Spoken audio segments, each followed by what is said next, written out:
일상으로 언제 돌아갈지 하는 기약이 없는 나날들을 우리가 계속 보내고 있습니다. 이 세계가 어떤 원리에 또 우리가 알지 못하는 이런 마이크로 세계는 또 어떤 섭리에 의해서 움직이고 돌아가는지 우리가 이치를 알지 못하여서 두렵고 또 걱정이 되고 염려가 깊고 그러면서 또 지루하고 힘겹고 한 그런 현실을 오늘 살고 있는 것이 사실이지만 우리는 내버려진 존재가 아니라 만물의 창조주이시고 우주의 주인이신 하나님의 자녀들이심을 믿으시고 그것으로 위로를 받으시기 바랍니다. 하나님께서 결국 우리를 그 넉넉한 품에서 쉬게 하시고 일상에 고단하긴 하지만 또 달콤했던 그 시간으로 되돌려 주실 줄로 믿습니다. 오늘도 그 부르심에 응답하여 나온 우리 모든 자녀들에게 큰 은혜와 사랑으로 함께 해주시기를 성어버이 성자 성령의 이름으로 축원드립니다.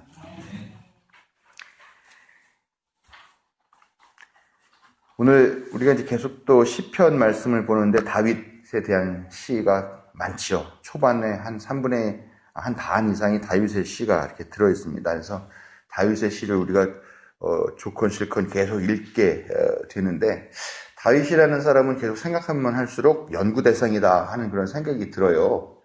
이게 뭐 아주 능수능란한 아주 그런 뭐 병법이나 뭐 이런 것도 다 갖추고 있고 또 용맹함도 갖추고 있고 또 그러면서 그런 어떤 군사력을 이용해서 정치력으로 또 활용을 해가지고 백성들의 마음을 사서 왕이 되기도 하고 하는 그런 다양하면서도 어떻게 보면 뭐랄까요 좀 이런 말을 하면 좀 그렇겠지만 좀 남성적인 어떤 그런 취향이 좀 강한 그런 사람 같은 느낌이 있지만 또 한편으로는 음악을 아주 사랑하는 사람이잖아요. 이렇게 자기의 이런 심정을 노래로 만들어가지고 시로 만들어가지고 그거를 노래로 부르고 하는 거를 아주 즐겼던 또 다른 그런 섬세한 감수성이 갖고 있는 그런 사람이기도 하더라라는 것입니다. 시편에서 많은 시들이 다윗의 시라고 알려지고 있지만 제가 말씀드린 데도 한 반 이상이 다 다윗의 시다라고 얘기했지만 사실은 저는 그게 다 다윗의 시는 아닐 거라고 생각을 합니다. 왜냐하면은 워낙 그 많은 시들이 있는데 다윗이 시를 많이 짓는 걸로 유명하니까 사람들이 이왕이면은 그냥 이거 다윗의 시로 하자라든가 아니면은 야 이거 누가 지었는지 모르는데 다윗의 시인가 보다 뭐 이렇게 할 수도 있겠죠. 또 어떤 시인은 자기가 시를 아주 잘 지었지만 그 시가 박연섭이 지은 시다 하면 사람들이 안 읽어줄 텐데 김소월이 지은 시다라고 하면은 아마 읽어줄 것처럼 아마 자기의 시가 다윗의 시라고 불려지기를 바랬던 그런 사람들도 있지 않았을까 그렇습니다. 그런데 사실 다윗이 그래도 그런 시적 감수성들이 있고 그런 예술적인 재능들이 있었기 때문에 다른 사람이 지은 시도 다윗이 지었을 거다라고 그렇게 생각할 수 있다는 거죠. 예. 뭐 상당히 음치인 사람이고 노래를 전혀 못하는 사람인데 그 사람이 뭐 어떤 유명한 어떤 노래가 있는데 그 사람이 부른 거야 그렇게 얘기 안 하는 거죠. 그나마 다윗에게 그런 감수성들과 그런 예술성이 있기 때문에 그런 시들이 다윗에게로 돌려지더라라는 겁니다. 뭐 이런 것들은 이런 것뿐만 아니라 군사력 같은 것들도 사실 마찬가지입니다. 제가 지난주에 설교를 했듯이 저는 뭐 사실 그렇게 개인적으로 다윗을 썩 탐탁하게 여기거나 다윗이 되게 뭐 그렇게 존경스럽거나 뭐 신앙의 위인이라거나 그렇게 뭐 아주 마음이 움직이고 하는 그런 존재는 아닙니다. 그렇지만 이게 제가 그 다윗을 어떻게 생각하든지와 관계없이 이 다윗이라는 사람은 이스라엘 민족 또 유태인이라고 하는 사람들에게 있어서는 어떤 사람이냐? 지금까지 왔었던 단 하나의 메시아입니다. 뭐 직접적으로 메시아라고 표현하지 않지만 그 앞으로 오실 메시아도 다윗의 모습으로 오실 거라고 생각을 하는 거죠. 그런 대망들과 그런 기다림들이 있습니다. 아무튼 다윗은 그런 사람이에요. 그 유태인들과 이스라엘에게는 이미 단 한 번 왔었던 메시아.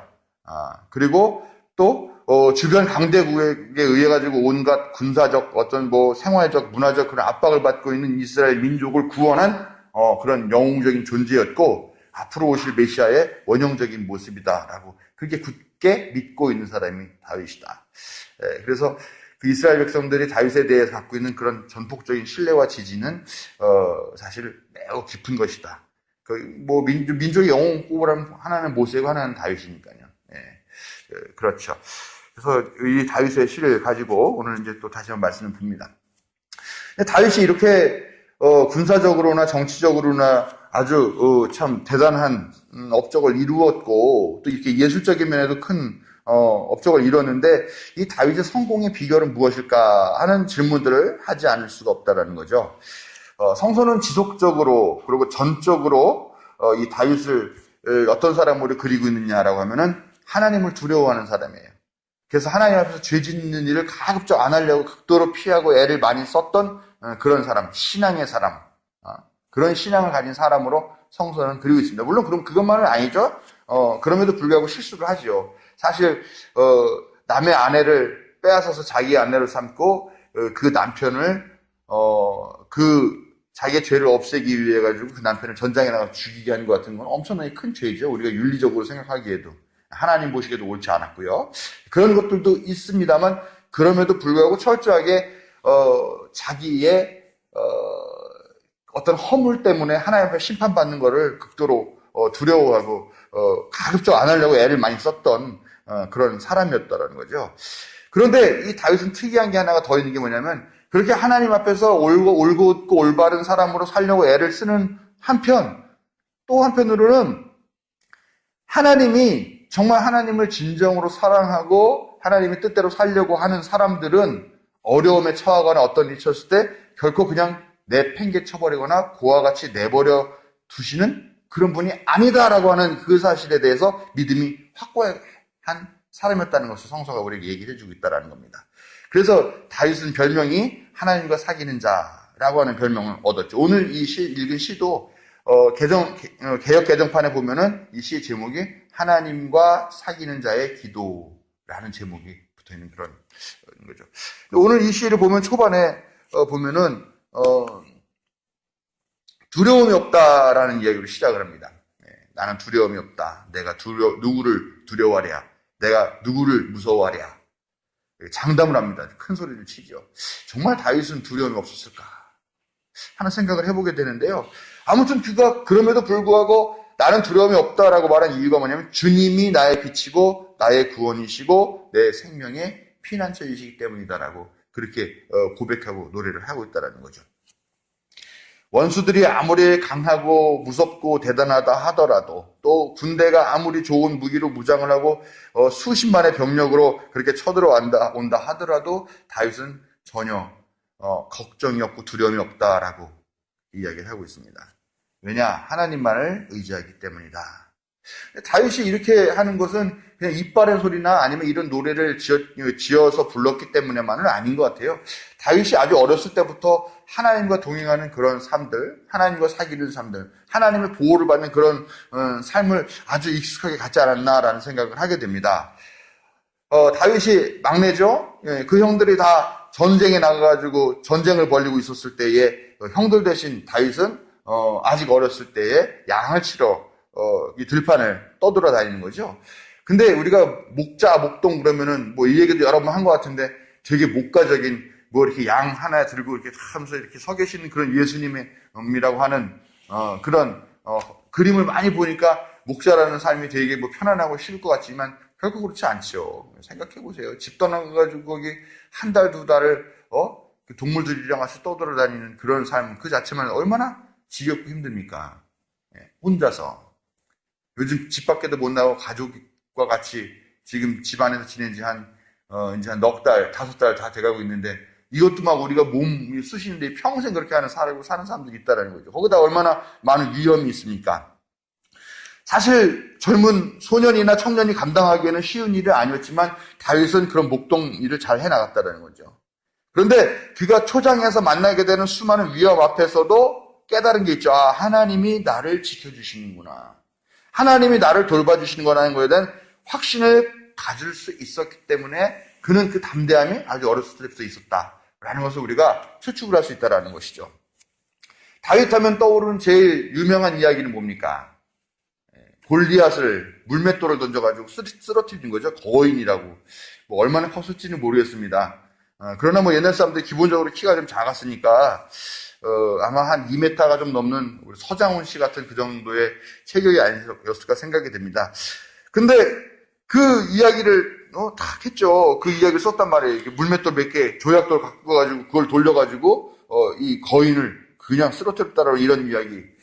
얼마나 멋지고 통쾌하고 그럽니까? 근데 사실 이 이야기는 역사적인 이야기는 아니에요. 역사적으로 실제적으로 있었던 이야기도 아닙니다. 골리앗 장군을 쓰러뜨린 사람은 다윗 장군도 아닙니다. 엘하난이라고 하는 다윗의 부하이죠.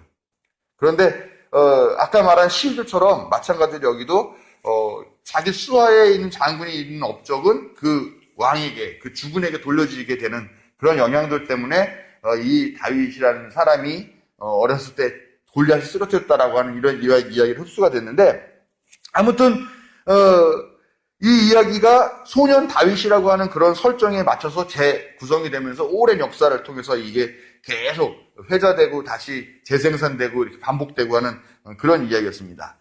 그런데 골리앗과 또 그 골리앗을 쓰러뜨린 것이 다윗 자신이 아니더라도 분명히 다윗은 충분히 용감한 사람이었다라는 거죠.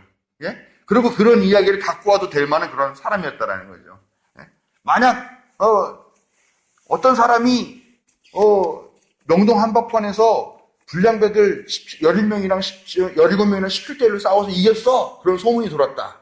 그런데 알고 봤더니 그게 방현선 목사래 라고 하면 누가 믿겠습니까? 믿으시나요? 설마 저도 안 믿으시는데. 그런데 어디 갔든 강호동 같은 그런 씨름 선수였대 그러면 그럴 수도 있겠다라고 생각할 수가 있는 거죠. 마찬가지로 다윗이 그렇게 용맹하고 용감하였고 또 실제로 그런 많은 공적들이 있었기 때문에 그런 골리앗 이야기가 자연스럽게 다윗에게 흡수가 될 수 있었다라는 것이죠. 아무튼 이 얘기에서 말하고자 하는 거는 다윗은 충분히 용감한 사람이었고 또 그렇게 많은 공적들을 세우면서 살아왔다라는 거죠.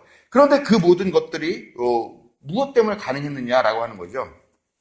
오늘 읽은 이 이야기, 오늘 아까 말씀드린 이 다윗의 이야기를 보면은요, 사무엘상 17장에 나오고 있습니다. 근데 여기서 사울이 막 만류하죠. 야, 너 아직 어린 소년인데 갑옷도 만든 게 없고 칼도 무거워서 막 하고, 야, 근데 네가 저 무시무시한 저놈 앞에 나서 싸워서 어떻게 이길 수 있겠니? 나는 네가 안 나갔으면 좋겠구나 하면서 걱정하는 말을 하죠. 그러니까 다윗이 뭐라고 얘기를 하냐면요, 살아계신 하나님의 군대를 모욕한 자를 어찌 그대로 주겠습니까? 라고 그렇게 이야기를 했다고 그래요. 누가 봐도 상대가 안 되는 싸움이죠. 그런데 다윗은 거기서 아주 무모하리만큼 대범하고 용감했죠. 어떻게 보면 하루 강아지가 범 무서운 줄 모르는 그런 모습이었습니다. 그런데 그런 근자감이라고 그러죠. 근자감. 근거 없는 자신감의 근거는 뭐였냐라는 겁니다. 근데 그것이 하나님에 대한 신뢰였다라는 겁니다. 다윗은 이 이야기를 하면서 사울에게 뭐라고 얘기했냐면은 사자의 발톱이나 곰의 발톱에서 저를 살려주신 주님께서 저 블레셋 사람의 손에서도 틀림없이 저를 살려주실 것입니다. 라고 아주 당차게 이야기하더라라는 것입니다. 여러분, 다윗의 그 자신감, 하나님을 전적으로 신뢰하는 그 자신감이 우리 모두에게도 있기를 바랍니다. 우리는 사실 얼마나 매 순간 비굴하게 살고 있습니까? 직장에서, 또 가정에서, 거리에서, 온갖 곳에서 정말 매번 비굴한 그런 순간들이 많이 있지 않은가 생각합니다. 불의한 것을 보면서 외면하고 회피하고 부당한 대우를 받으면서도 거기에 대해 저항하지 못하고 하는 물리적인 혹은 정신적인 그런 폭력 앞에서 우리는 자주 비굴해지고 무기력해지고 소심해지고 자포자기하는 그런 상태가 되지 않나. 갑질과 억압과 강제와 그 앞에서 어떤 소리도 내지 못하고 그렇게 사는 날이 얼마나 많은가 하는 것들을 생각하게 됩니다. 얼마 전에 감리교회 본부에서 그 공고문 같은 게 나왔어요. 보니까 3명인가에 대한 징계를 내린다, 대기 발령한다라고 하는 그런 공문이 나왔더라고요. 근데 그 중에 한 사람이 낯이 익은 이름이에요. 누군가 하고 봤더니 이승현 목사라고 하는 사람입니다. 이승현 목사가 누구냐 하면은 우리 주문진 놀러 갔었을 때 거기서 만났던 우리가 밤중에 뭐 전화해서 부탁했는데 그 밤에 그거 사갖고 올라왔던 그 목사님이죠. 그 목사님이 우리 가고 나서 얼마 안 돼가지고 서울 본부의 직원으로 이렇게 들어오셨어요. 그랬는데 그분이 이번에 대기 발령 받았다고. 그래서 이상하다. 무슨 실수를 큰 걸 했나? 얘가 무슨 비리를 저지를 친구는 아니고 요즘 또 장학금 문제 때문에 좀 시끄럽거든요. 장학금을 주면서 법적으로는 뭐 이렇게 장학금을 학교에서 받는 것이 부족한 부분은 교단에서 주겠다. 그 직원들 자녀들에게 그러는 법이 있는데 거기 학교에서 다 받고 이것도 다 받고 뭐 이래가지고 이런 문제 때문에 좀 그런 비리가 있어가지고 문제가 생겼는데 그렇지도 않거든요. 거기 애가 또 그렇게 장학금 많이 받을 그런 데도 아니고 그래서 이상하다. 왜 이런 일이 벌어졌을까 하고 했는데 또 그 목사님 이승현 목사님 선배인 목사님이 우연히 만났는데 얘기를 하더라고요. 어떤 일이 있었냐면 요즘 본부에서 감사가 되게 많이 열려요. 지금 감독회장 직무대행이라는 사람이 감사를 왜 자꾸 하는지 모르겠어요. 아마 뭔가 하려고 하는 그런 것 때문에 하는 것 같기도 하고. 아무튼 감사를 되게 많이 해요. 근데 막 감사들이 와서 감사를 한번 할 때마다 그냥 와서 하는 게 아니에요. 감사가 뭐 목사 몇 명, 장로 몇 명 이런 식으로 보통 구성이 되는데 한번 왔다 갈 때마다 거마비라고 하는 걸 줍니다. 왔다 갔다 하는 차비를 쓰시라고. 근데 감사가 많다 보니까 이 거마비가 바닥이 난 거죠. 근데 이제 이분들이 거마비 막 가면 좋은데 또 와서 또 밥도 먹고 또 만난 김에 앉아서 또 노덕노덕 하면서 차도 마시고 그러니까 그런 비용들이 엄청나게 많이 드니까 이제 금방 다 소진이 되는 것 같아요. 근데 이걸 지급하는 담당한 걸 이승현 목사가 했던 건가 봐요. 그래서 이승현 목사가 가서 그 감사한테 감사님 죄송합니다. 감사가 너무 많고 사정이 이러이래가지고 거마비가 더 이상 지급이 어렵습니다. 그랬더니 이 사람이 이승현 목사한테 화를 내고 감독회장 직무대행을 직접 찾아가가지고 내가 얘기하겠다 그러면서 가가지고 왜 안 주시오 이렇게 얘기를 한 거예요. 근데 이 직무대행이라는 사람도 차후에 야심이 있는 사람이거든요. 그러니까 그런 민원들을 그냥 별말 없이 다 들어주는 거죠. 그래가지고 그 이승현 목사 불러가지고 돈 지금 없더라도 그냥 일단 주고 다른 데서 메꿔서 쓰더라도 줘라 그렇게 얘기를 했대요. 그러니까 이제 이 얘기를 듣고 나서 그 감사한테 가서 목사님 죄송합니다. 사실은 이렇게 됐는데 감독회장님이 드리라고 하니까 곧 드리겠습니다. 잠깐만 기다려주세요. 이렇게 얘기를 했더니 이 감사가 갑자기 야이야 하면서 물컵을 그냥 탁자에다 탁 내리치면서 막 욕설을 막 하더라는 겁니다. 근데 이 이승현 목사가요, 좀 뭐라 그럴까요? 이게 좀 강직한 사람이거든요. 자기가 잘못한 게 없는데 자기한테 함부를 한다거나 또 자기의 주장이 있는데 그 주장을 꺾으면서 자꾸 뭐 선배나 뭐 이런 사람들이 자꾸 힘으로 억누르거나 그러면은 정말 목에 핏대 세우면서 끝까지 싸우는 그런 사람인데 이 목사님도 그 자리에서 같이 막 반말을 하면서 욕설은 안 했다는 것 같아요. 반말을 하면서 나한테 사과하라고 당장. 그랬더니 이 감사가 기가 막히고 가짜니까 감독회장실 또 올라간 거예요. 가가지고 내가 저 새끼 잘라버리라고 막 이제 아마 이러려고 올라갔는데 이승윤 목사 그 앞까지 찾아가가지고 따라가서 가로막으면서 나한테 사과하기 전에 여기 못 들어간다. 그러면서 막 그 감독회장실 앞에 행정기획실에서 난리가 났었던 그런 일이 있었나 봐요. 뭐 결과는 그렇죠? 결과는 어떻게 됐겠습니까? 대기 발령이 된 거죠. 제목은 뭐겠습니까? 제목은 항명? 아니 뭐 감사한테 항명 뭐 그거는 직접적인 상관이 아니니까 상관없겠죠. 제목은 제가 볼 땐 괘씸죄. 네. 그 이야기를 듣고서 제일 먼저 드는 생각이 나라면 어떻게 했을까? 나도 저 이승현 목사처럼 그렇게 기죽지 않고 당당하게 맞서서 막 사과하라고 같이 그랬을까? 하는 생각이 들어요. 거기가 직장이잖아요. 우리는 이제 이 교회가 직장이지만 거기는 이제 그 본부에서 그 교회 행정을 담당하는 게 직장이니까. 거기서 잘리면 어떡합니까? 예? 잘린 가족들도 있고 자식들도 있고. 또 어쨌건 선배 목사인데 그렇게 선배 목사인데 그 사람한테 그렇게 대들었다면은 나중에 다른 선배들의 린치와 보복이 있을 것 같아서 또 이 목사 세계 텃세 이거에 한번 시달리면 힘들고 피곤하잖아요. 그러니까 어쩔까. 아마 저는 이런 생각을 하지 않았을까 하는 그런 비굴한 마음이 제일 먼저 들더라고요. 저도 한때는 자작나무를 탔듯이 한때는 제법 자존심 강한 그런 목사였고 옳은 편에 서서 입 바른 소리 좀 한다는 소리를 들었던 사람이라고 자부하고 있는데 이제는 그저 나약하고 소심한 존재가 돼버린 게 아닌가 하는 생각이 들면서 근데 오늘 설교를 준비를 하면서 이 이야기와 같이 생각을 해보니까 내가 혹시 하나님에 대한 신뢰나 하나님이 세우신 정의에 대한 확신이 없기 때문이 아닐까 하는 그런 생각을 매우 부끄럽게 하게 되더라라는 것입니다. 근데 사실 이승현 목사는 정말 이 목사직에 대한 대단한 자부심이 있는 사람이거든요. 그래서 원래 한양대학교의 공대인가 아마 그쪽, 과까지 잘 모르겠네요. 다니다가 감신대에 선배들을 만나러 종종 오는 거예요. 와가지고 동아실에서 선배들 만나 밤새고 가고 그러다 보니까 신학이라는 게 이런 거구나, 목회라는 게 이런 거구나 하면서 여기를 동경해가지고 학교를 졸업하면서 대학원으로 와가지고 이 목회자 과정을 밟은 그런 친구거든요.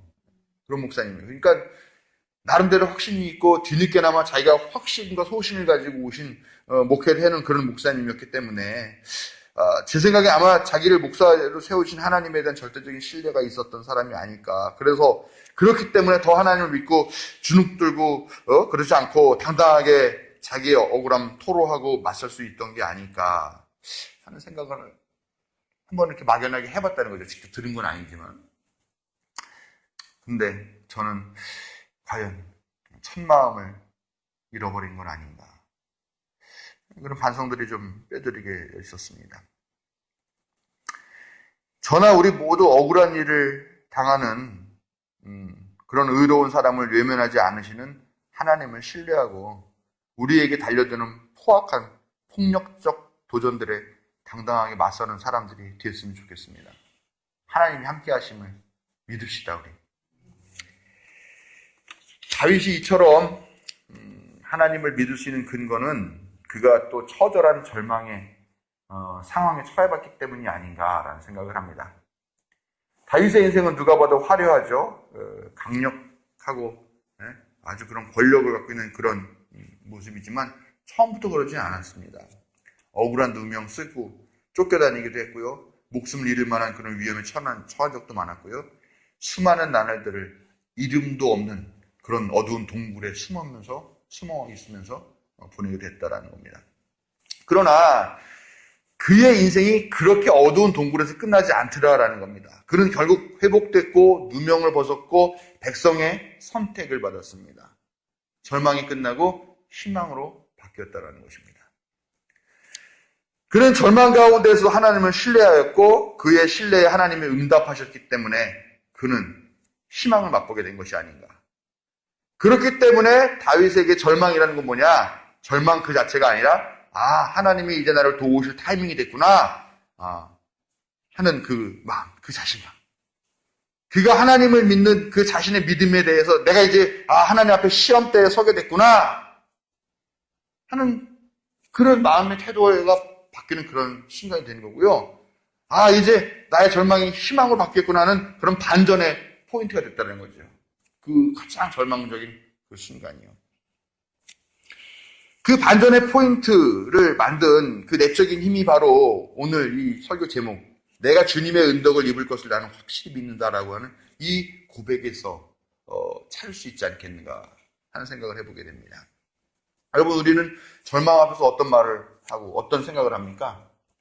여러분, 제일 절망적이었던 순간 한번 떠올려 보십시오. 그때 어떤 생각을 합니까? 어쩌다 나에게 이런 일이 닥쳤을까?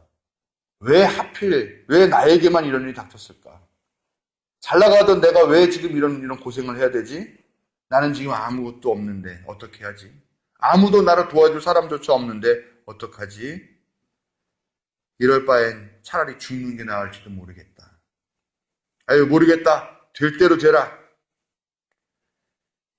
내가 그 자식 때문에, 내가 그 인간 때문에 내가 이렇게 됐지.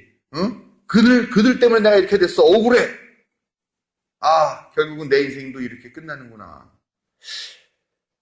이런 이야기를 더 많이 하지 않을까 생각합니다. 근데 그렇지 않은 사람들이 참 많더라고요. 저는 얼마 전에 355일 동안 그 통신탑 위에 올라가가지고 고공농성하다 내려오신 김용희 씨나 또 그보다 또 더 많은 긴 시간 했던 김진숙 씨, 예, 또 뭐 옛날에 그 단식투쟁했던 그 지율 스님인가요? 그런 분들의 모습을 보니까 야, 그분들은 어떻게 견뎠을까? 그 뭐 비가 오고 눈이 오고 아무도 자기들 돌봐주지도 않고 연대해준 사람이 있긴 있었죠. 근데 그들을 그렇게 끝까지 무너지지 않고 지켜줬던 힘이 뭘까 하는 생각들을 한번 해보게 되더라는 겁니다. 아마 그들은 자기 노동자들의 동지, 그 다음에 자기의 이 작은 희생 하나가 어쩌면 세상을 바꿀지도 모른다는 그런 희망, 뭐 이런 것들이 있었을지도 모르겠죠. 근데 그분들의 그 소중한 투쟁이 대단한 건 사실입니다만, 사실은 우리는 그들보다 더 강한 힘이 있잖아요. 그들에겐 노동자와 연대가 있다면 우리는 그 노동자를 만드신 하나님이 있는데도 불구하고 사실 우리는 그들보다 더 그들만큼 치열하게 살지 못하고 그들같이 더 확고한 어떤 삶의 투쟁들을 해나가지 못하고 있는 건 아닌가라는 것이죠. 만약 우리가 생각을 바꿔서 이 세상에 머무는 내 한 생애에 내가 주님의 은덕을 입을 것을 나는 확실히 믿는다라는 이 고백을 한다면 우리의 절망은 전혀 다른 양상으로 흘러가게 된다는 것입니다. 하나님은 그리고 그런 믿음을 결코 외면하지 않으시는 분이라는 것을 우리가 마찬가지로 믿어야 할 줄로 생각합니다. 그 믿음이 우리를 살리고 새 힘을 얻게 하고 접힌 두 다리에 힘을 주고 허리를 펴게 할 것입니다. 우리 오늘 이 말씀 한번 같이 다시 한번 읽어보면 좋겠습니다. 어딘가요? 13절이죠? 13절. 우리가 한번 우리의 고백이다 생각하고 한번 읽어보겠습니다. 시작! 이 세상에 머무는 내 한 생애에 내가 주님의 은덕을 입을 것을 나는 확실히 믿는다. 여러분, 이 고백이 바로 우리들의 고백이 되기를 바랍니다. 하나님에 대한 전적인 신뢰로 우리도 다윗처럼 성공적인 삶을 사는 자녀가 되기를 빌며 하나님을 신뢰하는 자녀는 결코 망할 리가 없다는 그 사실을 확실하게 믿으시기 바랍니다. 하나님과 사귀는 여러분에게 은혜와 자비의 인도하심이 함께 하시기를 축원드립니다.